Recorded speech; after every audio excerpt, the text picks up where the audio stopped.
श्री वेदपुरुषाय नमः। गजाननं भूतगणादिसेवितं कपित्थजम्बो फलचारभक्षिणम् उमासुतं शोकविनाशकारकं नमामि विघ्नेश्वरपादपङ्कजम्।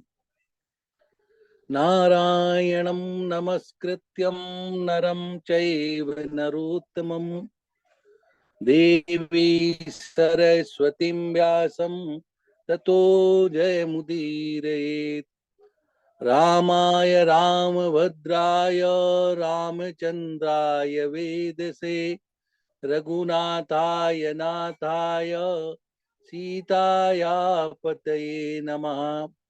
ध्याये नित्यं महेशं रजतगिरिभं चारुचन्द्रावतंसं रत्नाकल्पोज्ज्वलांगं परशुमेघवराभीतिहस्तं प्रसन्नं पद्मासीनं समन्तात् स्तुतिममरगणैर्व्याघ्रकृत्यं वसानं विश्वाद्यं विश्ववन्द्यं निखिलभवैहरं पञ्चभक्तं त्रिनेत्रं गंगातरंगरमणीयजटाकलापं गौरी निरंतर विभूषित भागम नारायण प्रियमनंगमदापहारम वाराणसी पुरपतिम भज विश्वनाथम। आज मैं चंचुला और बिंदु की कथा सुनाने जा रहा हूँ और जो भी इसमें त्रुटियां होंगी गुरु जी एवं समस्त जो भी जुड़े हुए हैं वो क्षमा करेंगे।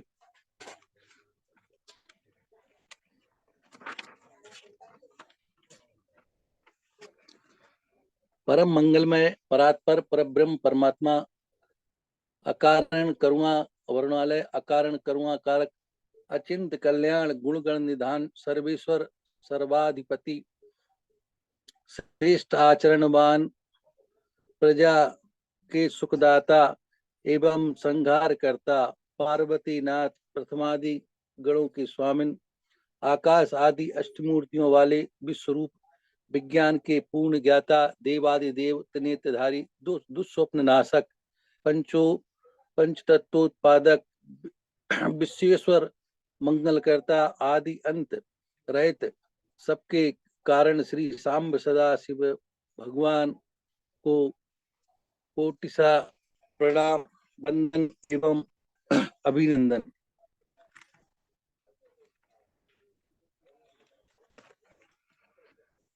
सोनक जी को जब सूत जी ने पूर्व में देवराज का चरित्र जब सुनाया तो बड़ी प्रशंसा करने लगे कि देखिए भगवान शिव की महिमा कि कहाँ देवराज बड़ा पतित था लेकिन वो खाट पर पड़े पड़े उसने भगवान शिव की कथा सुनी। उससे भगवान स्वयं जो है विमान के द्वारा उसको ले जाया गया और उसको शिव पद की प्राप्ति हुई। बड़े खुश होते हैं और सोनक जी ने कहा कि हे प्रभु आप बुद्धिमान एवं भाग्यशाली हैं सर्वज्ञ हैं। आपने जो है ये कथा सुनाकर हमको कृतार्थ कर दिया क्योंकि इस इतिहास को सुनकर हमारा मन जो है अत्यंत प्रसन्न हुआ। धन्या धन्या कथा संभो धन्यो धन्येव चा यदा कर्णन मात्रेण शिवलोकम ब्रजेन्द्रा।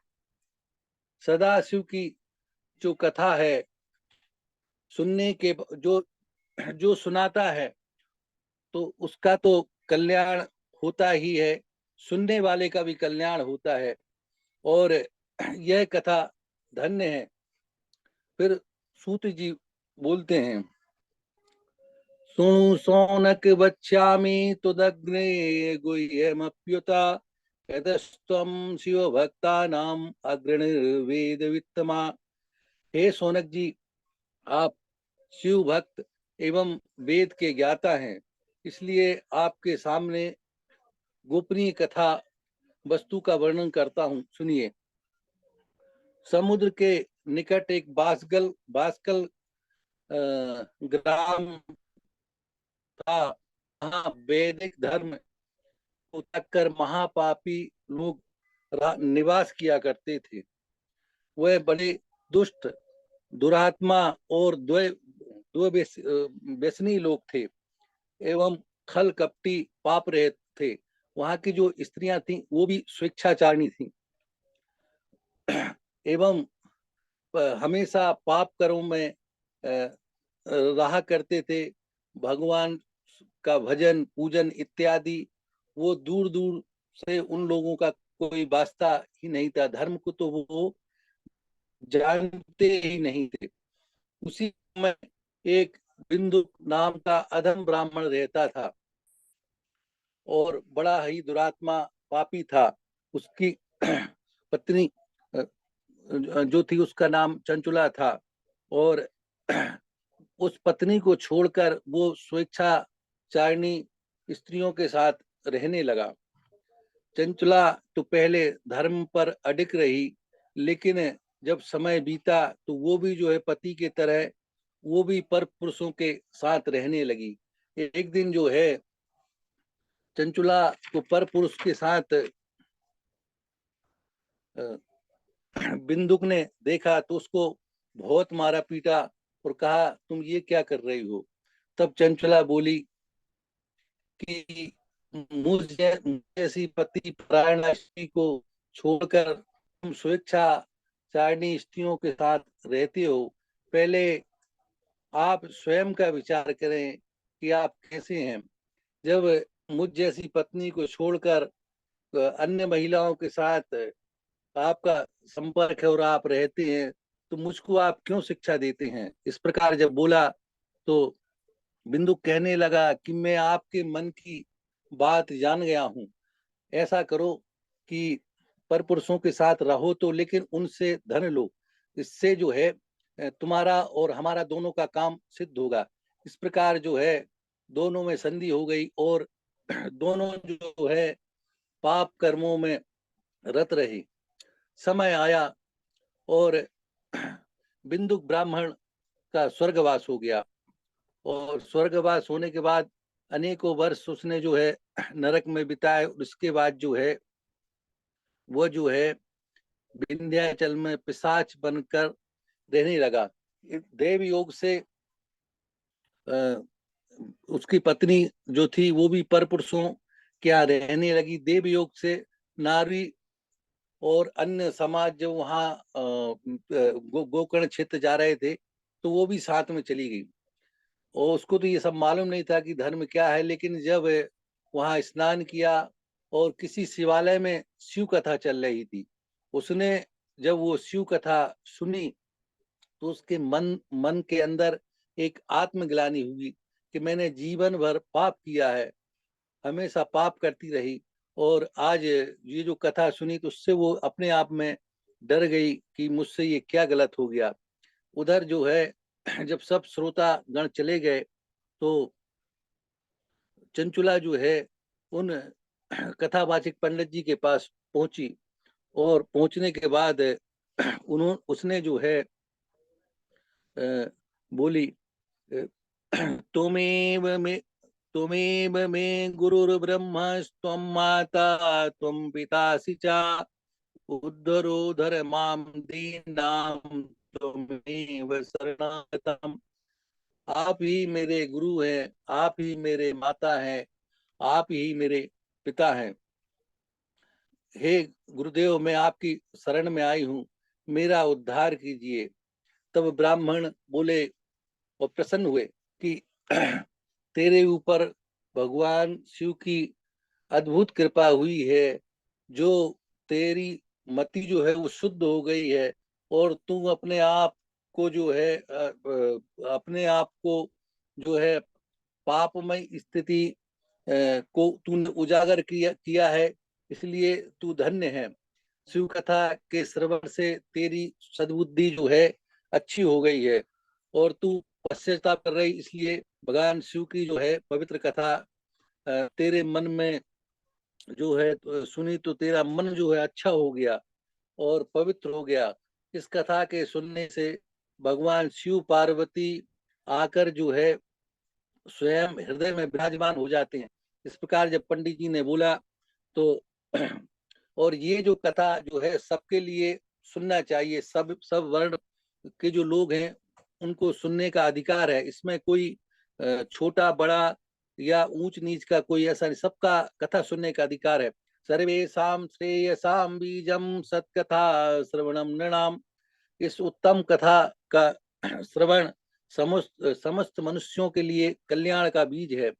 शिव भक्ति से जो विमुख है, माया मोह में फंसा रहता है, वह जो है पशु के रूप में मनुष्य के रूप में बगैर पूछ का पशु जानना चाहिए।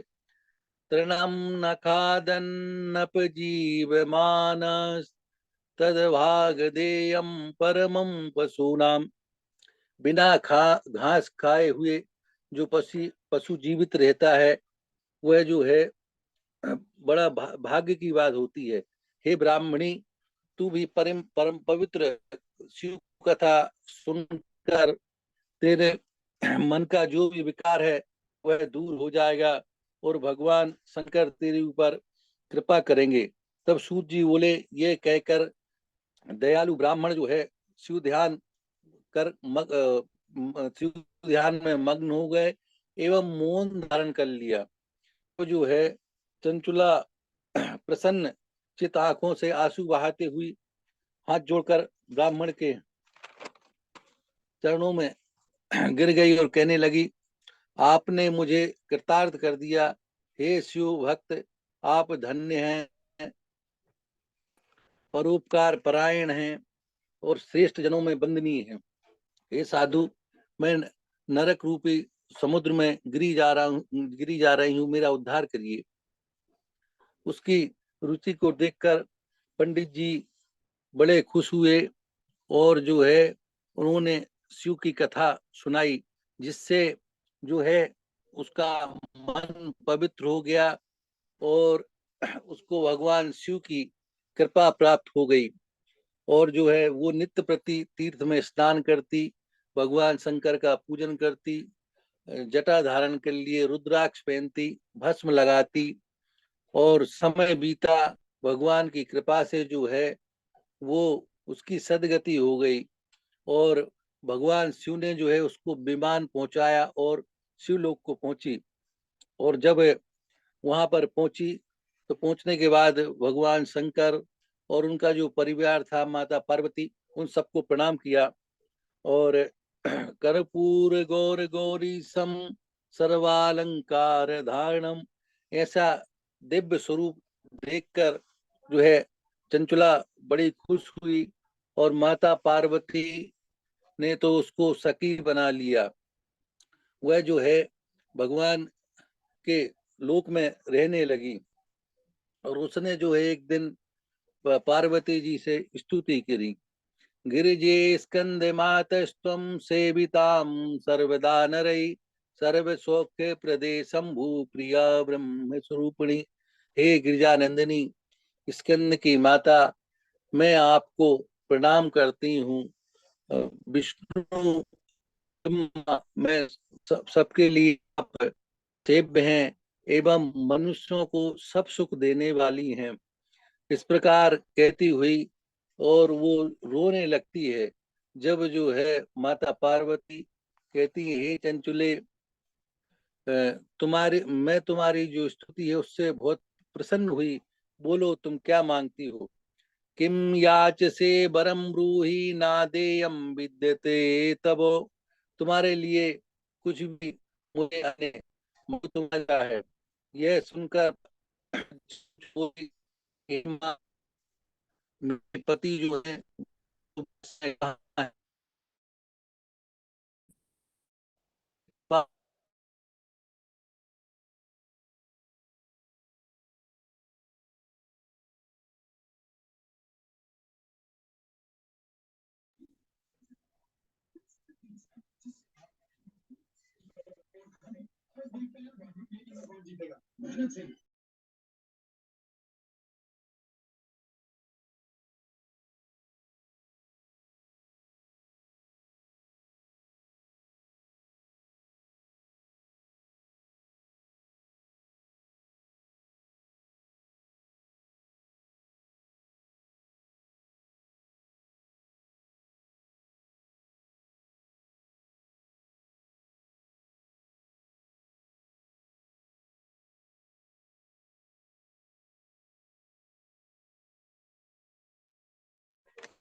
हुई है। हाँ। राधे राधे जी। तो माता पार्वती कहती है कि तुम्हारे पति को शिव पुराण के द्वारा उसका उद्धार होगा। तब माता पार्वती ने आदेश दिया और जो शिव कथा करते थे वो तुम्बुरु गंधर्व को बुलाया और तुम्बुरु गंधर्व और विमान पर बैठकर विंध्याचल जाती हैं और उधर जब विंध्याचल पहुंचती हैं तो वहाँ उलाल हो जाता है, हल्ला हो जाता है कि जो विषा के रूप में यहाँ पर है उसके उद्धार के लिए माता पार्वती ने तुम्बुरु गंधर्व को